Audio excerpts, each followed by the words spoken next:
పల్లవి Prashanth case big boss నిర్వాహకులకు పోలీసుల నోటీసులు. ఈ కేసులో బిగ్ బాస్ విన్నర్ పల్లవి ప్రశాంత్ ని అరెస్ట్ చేయటం, ఆయన బెయిల్ మీద బయటకు రావటం జరిగాయి.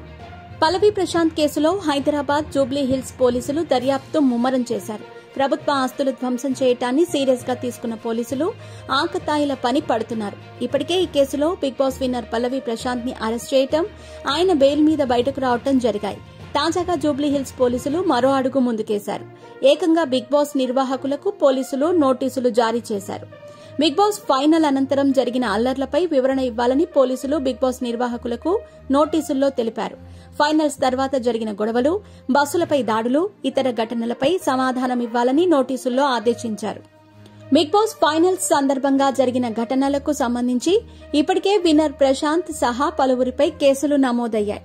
ప్రశాంత్ సహా పలువురు అరెస్ట్ అవగా నాంపల్లి కోర్టు షరతులతో కూడిన బెయిల్ మంజూరు చేయడంతో వారంతా విడుదలయ్యారు. బిగ్ బాస్ ఫ్యాన్స్ విధ్వంసంలో ప్రైవేట్ అలాగే ప్రభుత్వ వాహనాలు ధ్వంసమయ్యాయి. అసలు ఈ గొడవలకు కారణమేంటి అనేది తెలపాలంటూ జూబ్లీ హిల్స్ పోలీసులు బిగ్ బాస్ నిర్వాహకులకు నోటీసులు పంపారు. బిగ్ బాస్ యాంకర్ నాగార్జునపై చర్యలు తీసుకోవాలని హెచ్ఆర్సీకి ఫిర్యాదు అందింది. ప్రముఖ లాయర్ హెచ్ఆర్సీలో ఈ మేరకు ఫిర్యాదు చేశారు. ఫైనల్స్ ముగిసిన తర్వాత జరిగిన దాడులు, ఇతర ఘటనలను ఆయన హెచ్ఆర్సీ దృష్టికి తీసుకెళ్లారు.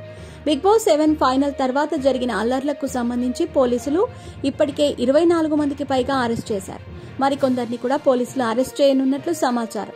ప్రభుత్వ ఆస్తులు ధ్వంసం చేయడాన్ని పోలీసులు చాలా సీరియస్ గా తీసుకున్నారు.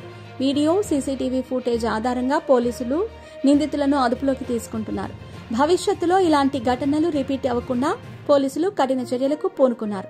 ఎవరైనా ఇలాంటి పనులు చేయాలంటే భయపడేలా పోలీసులు వ్యవహరిస్తున్నారు.